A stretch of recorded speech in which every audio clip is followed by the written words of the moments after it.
Pas një periudhe të gjatë pushimi, me sa duket organizatat kriminale u organizuan sërish. Vrasja e fundit në Rinas e tregon më së miri këtë gjë. Nuk ishte thjesht vetëm një vrasje. Njeriu që u ekzekutua ishte më i afërti i Emiliano Shullasit.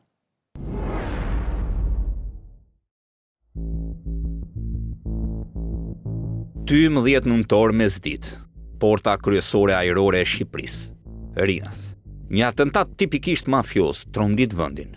Kjo, për shkak se ndodh në zonën pranë aeroportit të Rinasit, një nga hapësirat më të sigurta dhe më të survejuara të vendit. Gilmando Dani, i njohur nga autoritetet si person më i afërt i Emiliano Shullasit, ekzekutohet me breshëri automatiku. Ndërsa Muçi Shaljani, punonjës i agjencisë mbikëqyrjes së policisë që e shoqëronte, mbetet i plagosur rënd. Ngjarja regjistrohet pak minuta pasi Dani kishte mbërritur nga një fluturim ndërkombëtar nga Barcelona së bashku me një mikun e tij. Në rrugën kryesore pranë rreth rrotullimit të aeroportit, atentatorët dalin nga një automjet në fraksion sekonde dhe hapin zjarr me arma automatike në drejtim të makinës së tyre. Shaljani ka psuar plagë të rënda, përfshirë dëmtime në kokë dhe ndodhet në gjendje kritike në spitalin e traumës, ku mjekët po luftojnë për jetën e tij. Pak orë pas ngjarjes, policia e gjeti të djegur automjetin e dyshuar të autorëve në zonën e Halilit pranë fushkrujës. Brenda tij u zbuluan disa armë zjarri, të cilat janë dërguar për ekspertizë balistike, edhe pse të djegura në pjesën më të madhe të tyre. Djegja e mjetit dhe braktisja e tij në një zonë të izoluar tregon për një plan të mirë organizuar dhe përfshirjen e personave të shumtë në këtë vrasje. Policia ka sekuestruar pamje sigurie, jo vetëm nga aeroporti, por edhe nga bizneset përreth, me qëllim identifikimin e autorëve dhe lëvizjeve të tyre përpara dhe pas atentatit. Hetimet po shtrihen në disa pista, përfshirë konfliktet e hershme të lidhura me botën e krimit, si dhe mundësinë e rrjedhjes së informacionit mbi lëvizjet e Danit në ditën e atentatit. Ngjarja shkaktoi reagime të menjëhershme nga politika dhe opinioni publik. Ish zyrtarë të lartë kanë deklaruar se një ekzekutim i tillë në një nga zonat më të sigurta të vendit është i pamundur pa dështime serioze në sigurinë shtetërore. Madje është ngritur edhe nga dyshimi për bashkëpunimin nga brenda strukturave të rendit. Ky atentat ka rikthyer debatin mbi fuqinë e grupeve kriminale në vend dhe ndikimin e tyre në institucionet shtetërore. Sipas burimeve hetimore, vrasja e Gilmando Danit shihet si një mesazh i qartë brenda botës së krimit, teksa sulmi u krye në një vend që simbolizon sigurinë dhe kontrollin e shtetit. Ngjarja ka rritur shqetësimet për një përshkallëzim të konflikteve kriminale dhe ka vënë alarm institucionet e rendit, të cilat po intensifikojnë hetimet për të zbuluar urdhëruesit dhe ekzekutorët.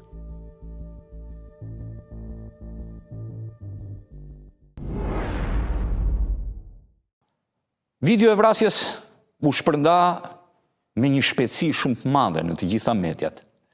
E po ashtu, opinioni publik u njoh me të. Duke parë të gjithë kishin perceptimet e tyre dhe të gjithë bën analizat e tyre. Një gjë të tillë do e bëjmë edhe ne.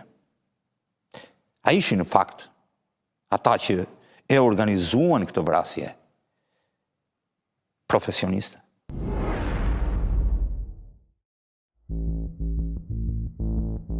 Në teori, një armë mund të bllokohet teknikisht nëse fishekët janë të dëmtuar ose jo të përshtatshëm.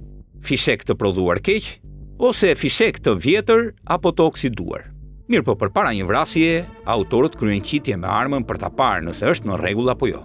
Kështu që bllokimi i armës për arsye teknike në grupet e vrasësve bie si teorem. Në përgjithësi, armët bllokohen shpesh kur ka papastërti në mekanizëm, lubrifikim të pamjaftueshëm, gëzhoja ose pluri i barutit që grumbullohet në tyt, ftohës të konsumuar apo susta të dobësuara. Gjithashtu, edhe pjesë të brendshme të dëmtuara nga përdorimi i gjatë. Por këto ndodhin me të gjitha armët përveç AK-47, e cila pikërisht për këto arsye konsiderohet si një armë e shkatrimit në masë, sepse është e vetmja armë në botë që nuk bllokohet edhe nëse ndodh që tyta apo pjesët e brendshme të armës të jenë të ndotura. AK-47 është prodhuar për luftra botërore dhe jo për ekzekutimet këtij lloji. Ndaj kudo në botë po kërkohet që jo vetëm civilët, por edhe ushtrit i heqin ato nga përdorimi. AK-47 mbetet arma më e famshme për besueshmëri në botë. Nuk bllokohet teknikisht ose bllokohet nga gabimet e përdoruesit. sepse gabimet e përdoruesit mund të shkaktojnë bllokime në disa mënyra. Edhe pse Kallashnikovi është tolerant ndaj papastërtive, nëse karikatori mbushet me fishek të vendosur keq, apo te mbushet me forcë, bllokohet.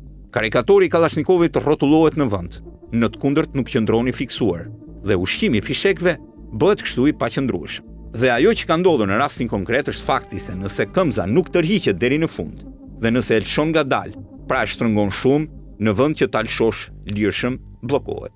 Nëse qitësi mban fort dorezën e sipërme, sërish pengohet një cikël normal i qitjes. Ndryshe nga armët gjysmë automatike të tjera, AK-47 nuk është aq i ndjeshëm nëse e mban keq në përdorim, por bllokohet nëse kryen qitje nga pozicione jo të qëndrueshme. Pra do të thotë që nëse nuk e mbështet ose e mban keq. Dhe më kryesorja e bllokimit është kur e shoqëron gjithkohon këmbën me gisht. Bllokimi është i menjëhershëm, por kush e shtrëngon fort një armë kur kryen qitje për të ekzekutuar? Absolutisht një njeri i cili ka stres të lartë gjatë një krimi.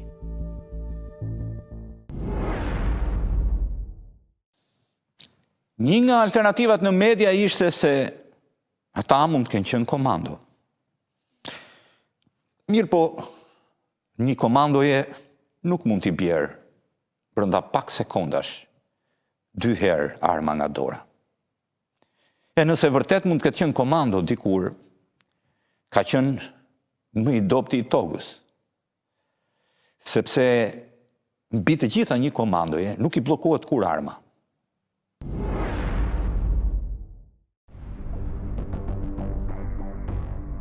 Çfarë nuk thuhet në raste të tilla në mediat shqiptare?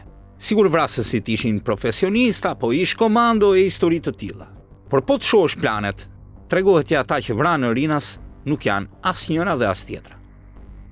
Profesionalizmi në vetvete është një term që e mat personin nga aftësia për të operuar me mjetet pa gabime teknike. Në çdo fushë, polici, ushtri, sportqitje, teknik armësh, një person që nuk kontrollon armën e le të bllokohet nga gabimet përdorimit, i bie nga dora nën stres, e hedh vetë në tokë, pasi nuk ka refleks për ta mbajtur në dorë, nuk konsiderohet i trajnuar mirë. Rënja e armës tregon një mungesë kontrolli motorik dhe nën presion. Vrasësit profesionist janë trajnuar të mbajnë armën fort, të kontrollojnë reagimin e trupit, të operojnë nën stres ekstrem. Rënja e armës 2 herë sugjeron në rastin konkret panik, mungesë trajnimi, mungesë përvoje në raste të tilla. Bllokimi i armës nga përdorimi gabuar është tipik për persona të pa trajnuar. Mosfutja e saktë e karikatorit, mbajtja e gabuar e armës, ndërhyrja në mekanizëm gjatë qitjes, janë të zakonshme tek fillestarët, jo tek profesionistët. Profesionistët planifikojnë, testojnë, kontrollojnë pajisjet. Mos respektimi tyre tregon amatorizëm të plot. Nëse ndokush prej atyre që e kanë qelluar atë ditë në Rinas, kanë qenë më parë në ushtri, do të thotë se janë përzën nga ushtria si më të dobtët e tokës së tyre.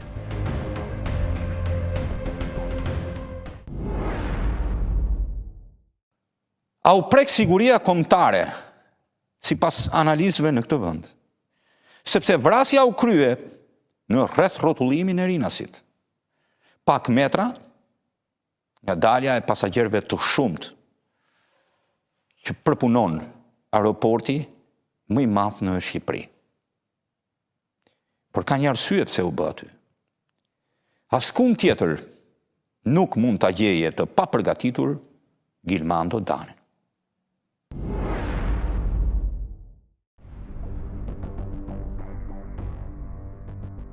Kuptohet që ngjarja pranë Rinasit e ka tronditur opinionin, sepse ndodhi në pikat më të mbrojtura dhe më të frekuentuara të vendit. Për shumë njerëz, fakti që atentatorët guxuan të kryenin një ekzekutim në një zonë të tillë është lecuar si një mesazh sfidues ndaj shtetit apo organizatës kriminale ku bënte pjesë Gilmando Dani. Dhe vërtet, perceptimi publik është i kuptueshëm kur krimi ndodh në zemër të një aeroporti që quhet siguri kombëtare. Natyrshëm lind frika se kufijt mes ligjit dhe botës së krimit po ngushtohen. Por analiza e ftohtë tregon një realitet që shpesh nuk përmendet mjaftueshëm. Rinasi nuk ishte domosdoshmërisht zgjedhja për të dhënë mesazh, por pika e vetme ku viktima ishte i ekspozuar. Viktima jeton në një gjendje sigurie të lartë. Personat që lëvizin në qarqe të rrezikuara kriminale shpesh jetojnë në zona të mbyllura nën mbikëqyrje me qarkullim të kufizuar dhe me lëvizje të parashikuara. Në shumë raste këta individ nuk dalin në publik, nuk qarkullojnë lirshëm në zonat rrezikshme dhe ndjekin një rutinë të kontrolluar. Në këto kushte për autorët e krimit, mundësitë reale për t'u afruar janë inekzistente. Në aeroport, çdo njeri, pavarësisht se sa i mbrojtur është, duhet të zvres nga makina, të verifikohet, të pres, të lëviz në zonë publike dhe të huaj për të dhe mbi të gjitha mund të ketë armë. Kjo e bën aeroportin një vend ku lëvizjet janë të detyrueshme, jo të improvizuara. Koha e ekspozimit është e parashikuar. Kalimi në zonën publike është i pashmangshëm. Për një grup kriminal që planifikon atentat, kjo është pikërisht situata që presin. Lëvizje të detyruara dhe të parashikuara. Kriminalët zgjedhin shansin, jo simbolikën. Megjithëse për publikun, Rinasi është simbol, porta hyrëse e vendit, për autorët e krimit është thjesht një pikë me shumë njerëz ku viktima nuk mund të qëndrojë i izoluar. Shumë atentate ndodhin pikërisht në parkingje të marketeve, në hyrje pallatesh, në lokale, në rrugë të ngushta ku lëvizja është e detyruar. Këto nuk janë vende simbolike, janë vende ku objektivi nuk mund të shmangë ekspozimin. E njëjta logjikë ishte edhe për Rinasin. Mesazhi shpesh është efekt perceptimi, jo synimi i qëllimshëm. Mirë po, politika e lidh me sfidën ndaj shtetit. Media shkoi përtej, për ta vënë një film fiction, duke thënë se ishte një mesazh që të vrasë në Rinas. Por nga këndvështrimi operacional i një atentati, ka vetëm një përgjigje. Vendi është zgjedhur vetëm për akses, për parashikim të lëvizjes së objektivit, për mungesë të mundësisë së viktimës për t'u strehuar dhe për faktin se autorët mund të përgatiteshin paraprakisht për ikjen.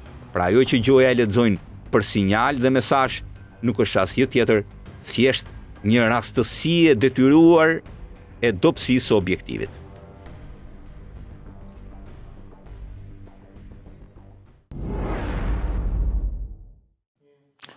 A ka qenë ai prej kohësh në survejim? Absolutisht që po. Vetëm në një moment mund ta gjeje atë të paarmatosur. E Gilmandu Danin besoi që edhe ata që e ekzekutuan e kishin frikë. I vetmi moment që mund ta gjeje të lirë dhe pa armë ishte momenti kur do zbriste nga aeroporti dhe do merrte automjetin e tij. Vetëm ajo mund të përdorej nga vrasësit si kohë për ta eliminuar.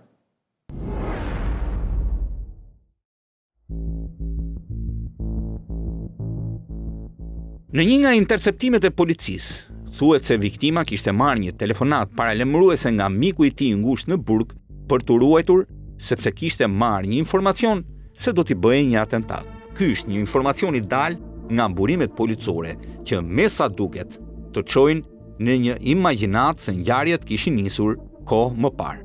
Thuhet se miqtë e tij në burg, aty ku mësohen më shumë gjëra se sa jashtë, kishin paralajmëruar Gilmandu Danin për një atentat të mundshëm. Sipas hetuesve, Gilmandu kishte qenë i pari që i kishte marrë vesh zëra televizjeve të dyshimta në qarqet kriminale të ndryshme kundra tij. Nuk ishte shumë detaje, aludime, përmendje të paqarta, një nxitim i çuditshëm. Mirë po në muajt e fundit, vetë Gilmandu Dani kishte udhëtuar disa herë jashtë shtetit, çfarë sipas hetuesve, ndoshta e kishte bërë të ndjej më i sigurt ose më larg rrezikeve të zakonshme të mjedisit të tij. Ai nuk ishte nga ata që i lejonte vetes të jetonte në panik, dhe kjo është e sigurt. Por rreziku duket se i ka ardhur më pranë se që kishte imagjinuar. Në të vetmin vend që nuk kishte armë dhe në të vetmin mundësi që kishin për ta realizuar, ata e kryen aktin e vrasjes. Ky informacion shpjegon se ai që kreu vrasjen kishte lënë gjurmë më parë, qoftë edhe në mënyrë informative. Që Gilmandu Dani nuk ruaj, kjo tregohet edhe nga fakti që në Rinas nuk e priti askush i armatosur. Zakonisht, njerëz të tillë ruhen dhe në Rinas priten nga miqtë e tyre që kanë armë. Askush nuk lëviz pa armë në Tiranë.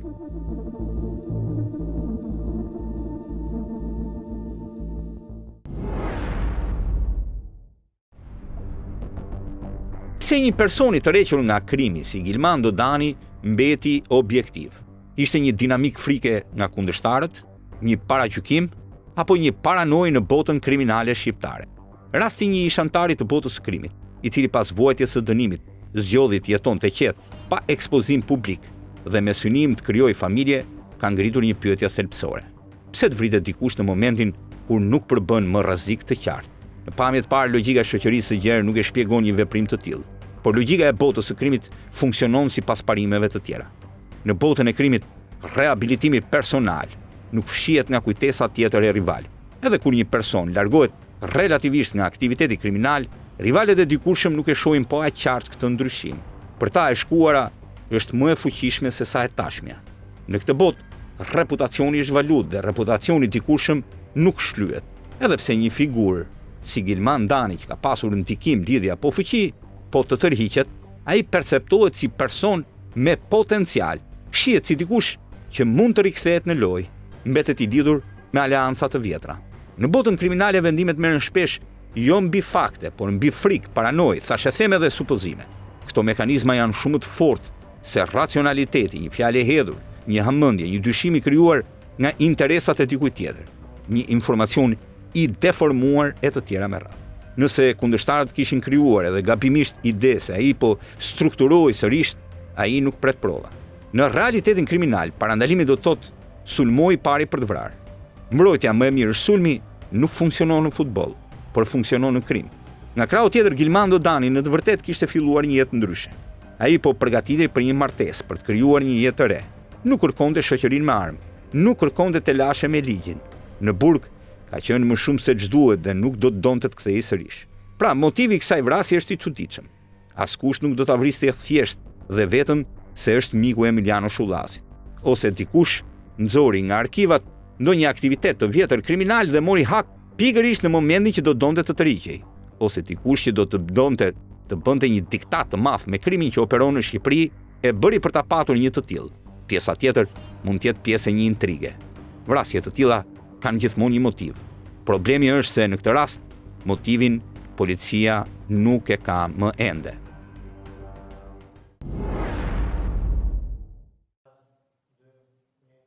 Po çfarë do ndodhi më pas? Besohet një vazhdim i kësaj përplasje, ku media di vetëm një palë, policia di vetëm një palë. Ata që u goditën e din palën kundërshtare. E kur të filloj hakmarrja e tyre, atëherë do kuptojmë dhe ne se kush e kreu.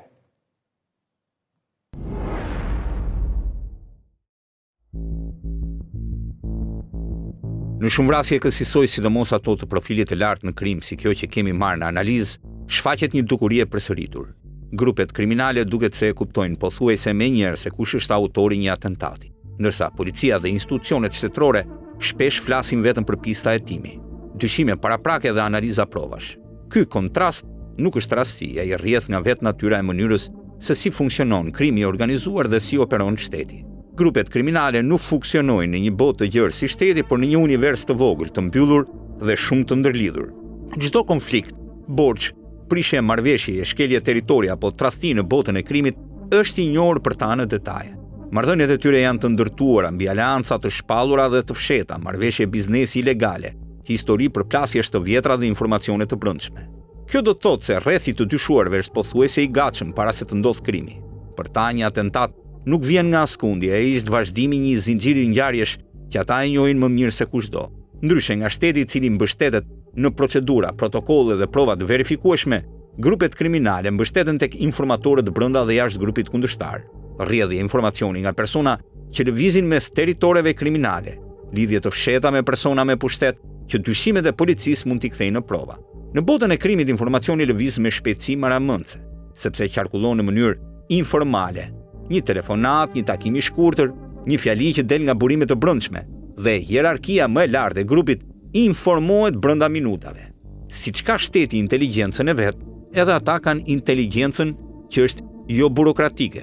Policia dhe prokuroria nuk mund të thonë se ne e dim kush është derisa të kenë prova të prekshme, të përfundojnë analizën balistike, të mbledhin dëshmi të vlefshme në gjykatë, të verifikojnë kamerat, të mbledhin të dhëna financiare, telefonike apo operative.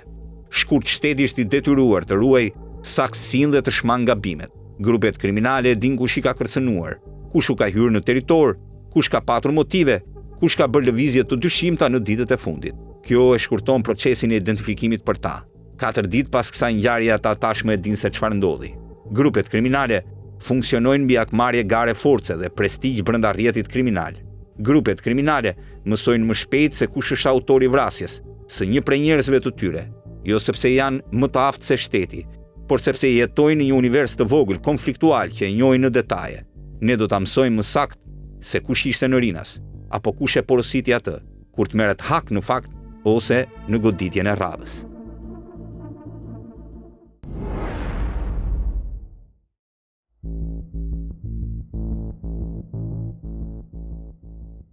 Në një vrasje si kjo, ku përfshihen më shumë se 6 persona dhe ku janë shpenzuar rreth 1 milion euro, shanset që informacioni të mos rrjedh janë jashtëzakonisht ulta. Duke u bazuar në analizën kriminalistike dhe psikologjinë e grupeve të kriminalitetit të organizuar, sidomos në Shqipëri, sa më shumë persona të përfshihen, aq më shumë mundësi të rrjedhshme ka. Secili pjesëmarrës është një mundësi që informacioni të dalë jashtë grupit, për motiv personal, hakmarrje, para, presion policor, gabime njerëzore, komunikime persona jashtë. Statistikat kriminale në Shqipëri tregojnë se për veprime komplekse me më shumë se 6 persona, probabiliteti që një informacion të rrjedh rritet në mënyrë të madhe. Kur ka shpenzime më të mëdha, zakonisht ka edhe logjistik më të gjerë, përfshirë blerja armësh, transport, siguri për vendin e krimit, njerëz shtesë për mbikëqyrje. Çdo allk shtesë në zinxhir rrit mundësinë e rrjedhjes së informacionit.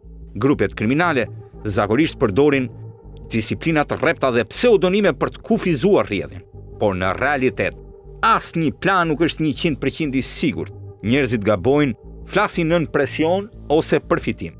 Vrasje të shtrenjta dhe të organizuara që përfshin shumë persona rrallë mbeten sekret total. Informacionet zakonisht rrjedhin më shpejt te mediat, policia apo rivalët përmes shpërndarjes së detajeve nga pjesëmarrësit, dyshimeve dhe thashethemeve në komunitetet e hetimeve policore që përfshin mbikëqyrje, kamerat dhe telefonat. Shanse që informacioni të mos rrjedh kur për një vrasje të tillë është jashtëzakonisht e ulët. Ndoshta 90%, veçanërisht kur flasim për një operacion të madh me më shumë se 6 persona dhe një vlerë të madhe financiare. Në praktik, pjesë e informacionit gjithmonë arrin tek dikush, qoftë me vonesë ose në formë të pjesshme. Rrjedhja mund të ndodhë jo vetëm nga tradhtia, por edhe nga gabimet operative ose hetimet e autoriteteve. Nëse dikush mendon se shifra është disi e egzageruar, duke thënë 1 milion euro, ka gjithmonë një shpjegim të plot për një çështje të tillë. Asnjëherë s'duhet harruar që nëse merr përsipër ekzekutimin e një personazhi si Gilmando Dani, shifra mbetet e lartë, duke patur parasysh vështirësinë për të kryer një krim të tillë, personazhin që ka një hierarki të lartë, përfshi këtu dhe hakmarrjen që merr përsipër që mund të ndodhë.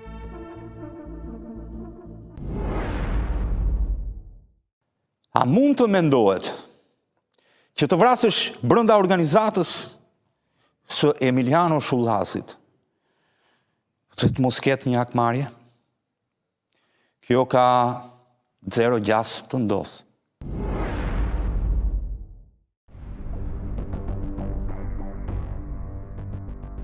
Por nëse ka aktualisht diçka që duhet kujdeset më shumë opinioni publik dhe institucionet e ligjit në këtë vend, është hakmarrja. Dukshëm është shumë normale që në një ngjarje të tillë të shkaktoj frikë dhe shqetësim publik, por duhet treguar kujdes me parashikimet konkrete për hakmarrje, sepse ato mund të nxisin panik dhe mund të mbështeten domosdoshmërisht në fakte të reja. Megjithatë, duke tejkaluar etikën në një rast konkret, shqetësimi mbetet i madh. A do të hakmerret në mënyrën e tij Emiliano Shullazi për mikun e tij? Ai nuk mundet fizikisht për shkak të një burgimi, por në fakt ka mundësi me anë të idhtarëve pafund që ka në zonat të cilat kontrollon. Megjithatë, në KÇK do të përpiqemi që të flasim në mënyrë profesionale dhe të përgjithshme, duke u bazuar dhe në atë që thonë ekspertët e sigurisë për rrezikun që sjell vrasja e një personi të lidhur me një grup kriminal të rëndësishëm.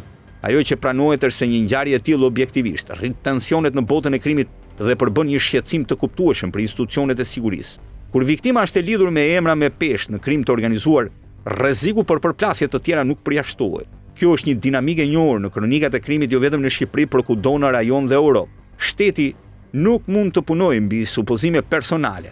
Ai funksionon mbi inteligjencë operative, monitorim dhe parandalim. Por hakmarrja është e pashmangshme dhe shpesh grupet kriminale ndjekin strategji të tjera të fshehta, jo domosdoshmërisht sulmet menjëhershme. Por autoritetet nga krahu i tyre kanë mekanizma për të rritur sigurinë pas ngjarjeve të tilla, duke ndjekur modelin rrezik i lartë për persona, zona dhe struktura të caktuara. Ata mund të ndjekin për një kohë të gjatë nga larg se çfarë do të bënin mbështetësit e tyre. Pra shqetësimi është i kuptueshëm, por nuk është e drejtë apo profesionale të thuhet do ketë akmarrje. Më sakta është të thuhet se ngjarja rrit riskun e përshkallëzimit konflikteve mes grupeve kriminale dhe kjo kërkon një vigjilencë më të lartë nga institucionet. Shqetësimi i ngritur vjen si pasojë jo e viktimës Gilmando Dani, por vjen si rezultati i një emri tjetër, miku të tij më të ngushtë, Emiliano Shullasit, i cili njihet për karakteristikat e tij të akmarrjes në raste konkrete.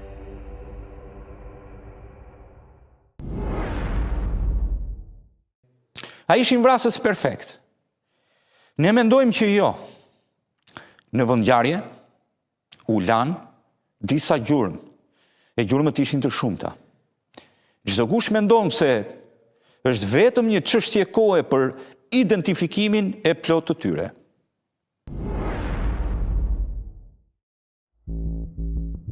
Autorët e krimit e prekën tokën 2 herë, një herë në asfalt dhe herën tjetër në bar.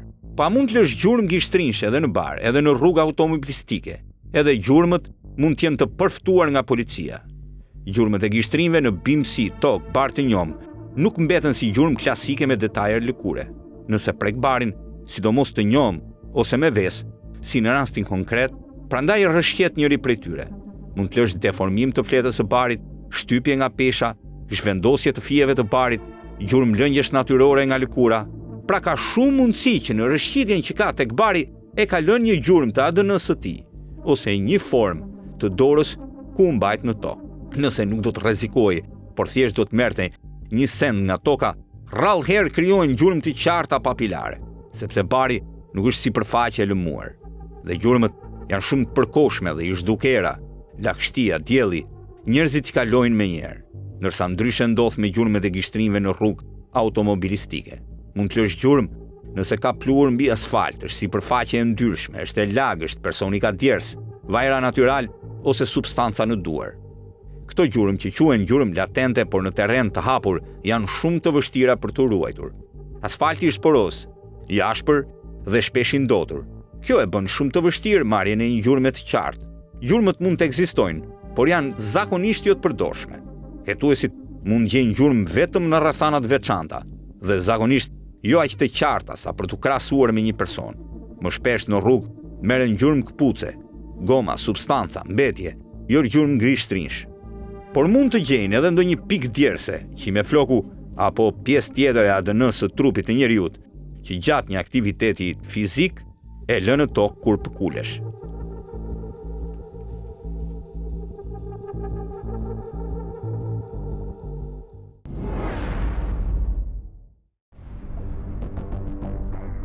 Edhe nëse një person mban doreza, ADN-ja nuk gjendet vetëm në duar. Një person që rrëshqet në sipërfaqe bari mund të lërë ADN përmes qelizave të lëkurës nga pjesë të tjera të trupit. Gjatë rrëshqitjes mund të mbazin qeliza epiteliale nga qafa, fytyra, krahët nëse janë të ekspozuar, kuptohet, këmbët e çdo pjesë tjetër të trupit. Këto qeliza janë burimi i zakonshëm i ADN-s së njeriut. Edhe djersitja më e lehtë ose vajrat natyral të lëkurës, edhe në zonat e mbuluara mund të transferohen në bar dhe në tokë. Gjatë rrëshqitjes në bar ose dhe shpesh krijohen gërvishtje mikroskopike në lëkurë, plasaritje shumë të vogla që nuk vrihen re, gjurmë të kombinuara me djers. Edhe një pikë mikroskopike gjaku mund të mjaftojë për identifikim. Dhe nuk është vetëm ADN-ja e trupit. Policia mund gjejë fibra të veshjeve, grimca tekstilesh, qime nga koka, mjekra ose trupi, mikrogrimca epidermale, të gjitha këto përmbajnë ADN-n. Nuk ka një përqindje fikse, por sipas praktikës kriminalistike, shansi i gjetjes provave në një vendngjarje si kjo është real, por jo i sigurt 100%. Në shumë raste të hetuara ndër vite në Shqipëri, ADN-ja është gjetur edhe nga kontakte shumë të shkurtra. ADN-ja është shumë më e qëndrueshme se sa gjurmët e gishtave. Edhe në bar ose tokë të hapur, ADN-ja mund të ruhet për orë apo ditë në kushte të favorshme.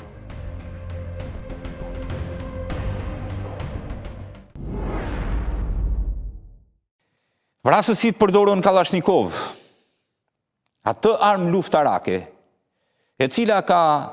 100% mundësi të eliminoj një shënjestër. Kuptohet, kur ti je në rolin e ekzekutorit.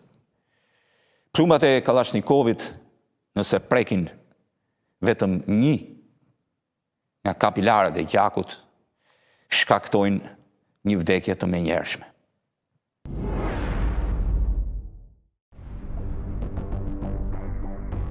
Veprimet për të kryer vrasjen mbase nuk ishin profesioniste, por mënyra e organizimit ishte vërtet profesioniste. Pra imitimi që ata kanë për të kryer një vrasje është në kufijtë e perfektes. Ata janë të tre dhe të tre nuk ngatrohen, sepse i kanë ndarë punët e tyre më parë për të kryer këtë krim. Numri i anëtarëve të këtij grupi, që shpesh kanë dëshirë për ta quajtur veten si gjuajtësa, ishte i plot dhe efektiv. Personi i parë dhe që me sa duket ka më shumë shënjestër, qëllon gomat e makinës. Veprimet e tij synojnë të paralajzojnë automjetin ose të krijojnë kaos.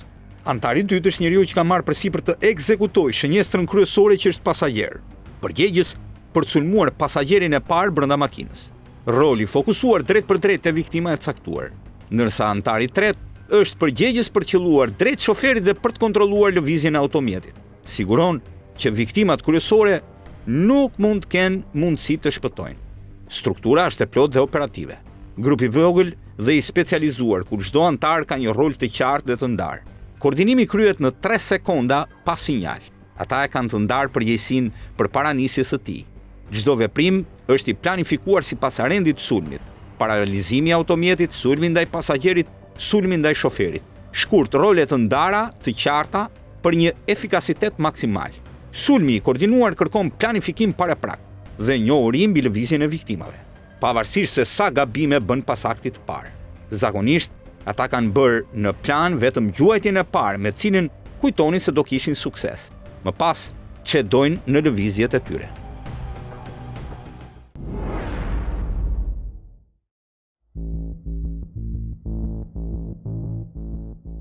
Nëse nuk do ta qellonin rreth rrotullimin e rinasit, autorët nuk do të kishin asnjë mundësi tjetër.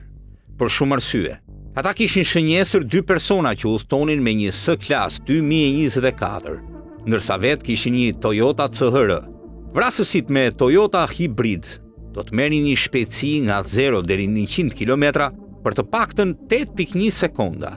Shpejtësia maksimale sipas broshurës së kësaj Toyote shkon rreth 180 km/h, maksimumi 190 km/h. Për një S-Class 580 të 2024-s, 0 deri në 100 km është rreth 4 sekonda.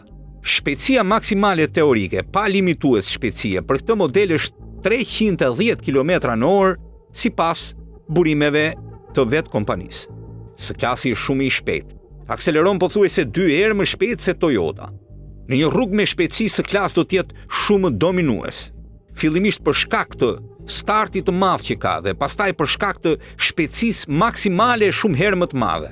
Në këto kushte, ata kishin vetëm një opsion, rreth rrotullimi i rinasit. Në të kundërt, nuk do të gjenin asnjë mundësi gjatë rrugës së kthimit të këtij automjeti për në Tiranë.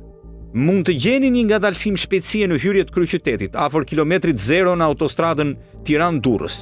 Por aty automjetet e kanë zakonisht vendosje në rrugë për 3 ose për 4, çfarë bën të pamundur një ekspozim. Dhe nëse futeshin në afërsi të lagjes ku banonte viktima, aty rrezikonin të mos dilin dot nga ajo lagje. Që të kryenin një vrasje në një vend tjetër, duhet kishin edhe vrasësit një automjet të tillë, si S-Classi. Problemi është se po ta kryenin me S-Class, do të identifikoheshin menjëherë. Gjithmonë vrasësit e kanë automjetin e krimit, një prej makinave më popullore në shitje, që të mos bie në sy. Nuk mbajnë makina luksoze. Nëse dikush do të ishte profesionist, vrasjen gjithmonë e kryen vetëm. Nëse dikush kërkon ndihmës, atëherë ashtu siç e quajmë ne, një grup vrasësish me pagesë, herët apo vonë do të dalin se kush janë. 1 e ruan sekretin. 2 nuk ka rezultuar ndonjëherë në këtë vend.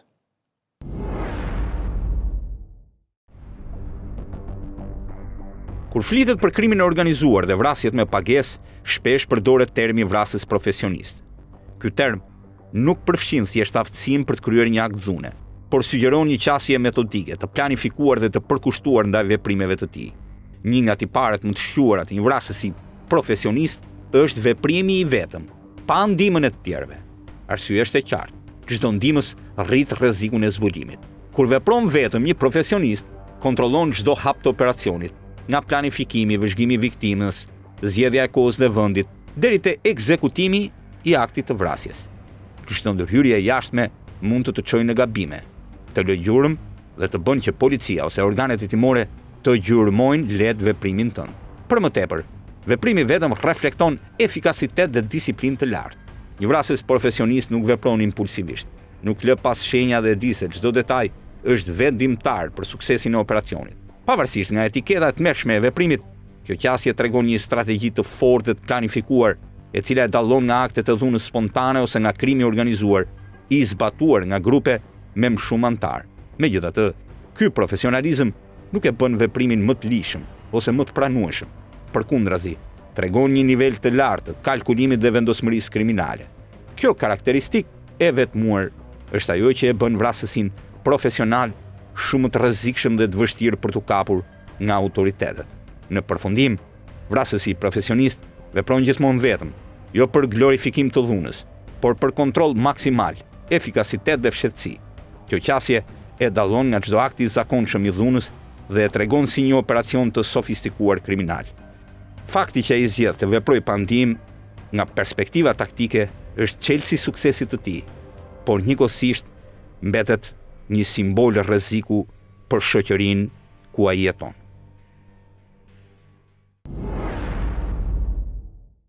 A mund të parandaloj një ngjarje e tillë? Shpeshherë dëgjoni në media se histori të tilla mund të parandalohen, policia mund të bëjë rolin e saj e gjepura të tilla.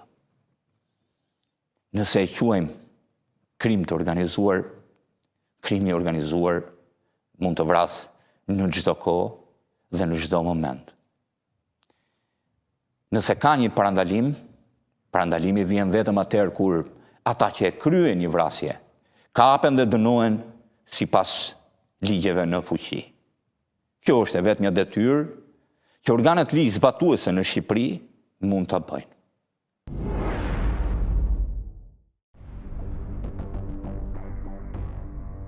Nëse do të bësh opozitë të rreme me qeverinë në këto momente, mund të thuash që ky krim mund të parandalojë.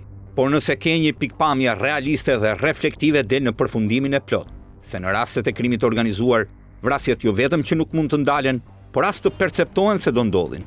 Në të kundërt, nëse i parandalon, nuk janë pjesë e vrasjeve të krimit të organizuar. Në asnjë vend në botë, vrasje të tilla nuk parandalohen.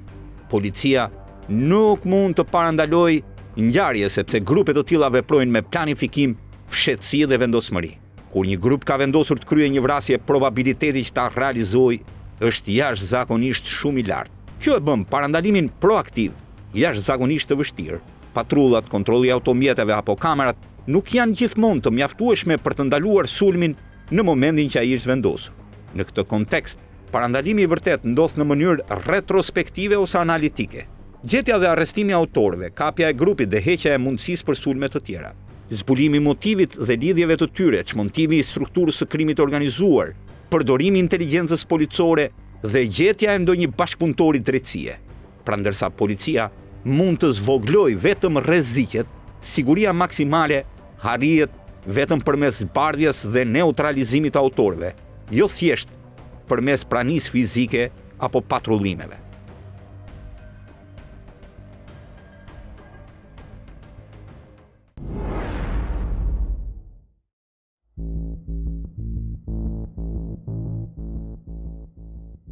Por nëse ka ndonjë gjë që ka filluar të jetë një problem i madh në këtë vend, mbetet djegja e makinave në zonën e fushkrujës, që është kthyer në një model kriminal, por më shumë se një dekadë dhe ende policia nuk i gjen një zgjidhje.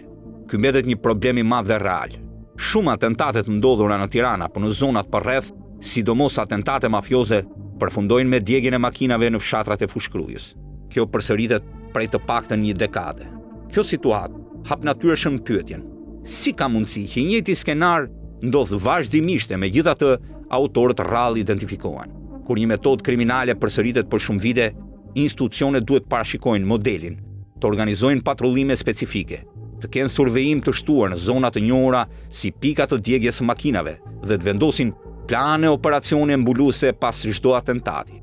Nëse modeli vazhdon njësoj, kjo do të thotë se reaksioni i policisë nuk ka ndryshuar aq sa të thyej skemën kriminale. Edhe nëse kjo nuk është një akuzë ndaj policisë, mbetet një analizë e mungesës së efikasitetit. Zonat e fushkruajës janë kthyer në korridor anonim të krimit. Ka disa arsye pse autorët zgjedhin gjithmonë të njëjtin territor. Tereni i hapur me shumë rrugë dytësore, afër Tiranës, po jo i survejuar fort. Zona rurale ku makinat që digjen nuk bien shumë në sy. Mundësi të shpejta për t'u larguar drejt autostradës ose zonave malore. Nëse këto kushte ekzistojnë prej vitesh, atëherë lind pyetja: pse dreqi në këtë shtet nuk hartohen asnjëherë planet posaçme parandaluese vetëm për këtë zonë? Kjo është përgjegjësia e policisë dhe e strukturave lokale. Tirana ka rritur ndjeshëm kamerat e sigurisë. Fushkruaja, megjithëse është territor kritik për hetimet në këtë vend, vazhdon të jetë me densitet të ulët kamerash, rrugë të errta dhe lidhje dytësore të pambuluara. Kjo është një mangësi e njohur institucionale. Nëse një skenar kriminal ndodh për 10 vite me të njëjtin protokoll, por infrastruktura e timit nuk përmirësohet, atëherë nuk është më rastësi, është dështimi i politikave të sigurisë. Modelet kriminale thyen vetëm kur shteti e ndryshon lojën. Kur krimi e gjen një metodë të sigurt, ai nuk ndryshon vetë. Shteti duhet ta prishë atë metodë. Disa mënyra si thyen modelet në vendet e tjera: instalim kamerash termike në zonat e djegjes së makinave, dron me patrullim natën pas atentateve, patrullat përhershme gjatë ditëve me ngjarje të rënda, kontrolli menjëhershëm i zonave rurale brenda 10 apo 15 minutave nga atentat, barriera policore të automatizuara në rrugët e fshatrave. Asgjë nga këto nuk është aplikuar në mënyrë sistematike në Shqipëri. Kjo e lë modelin kriminal të pandryshuar dhe të sigurt. Kjo është arsyeja pse shumë njerëz ndjejnë se shteti nuk e kontrollon territorin. Nuk është të thënë se policia është bashkëpunuese me do e mos, por fakt është që efikasiteti është i ulët dhe ky model kriminal nuk po thyet dot asnjëherë.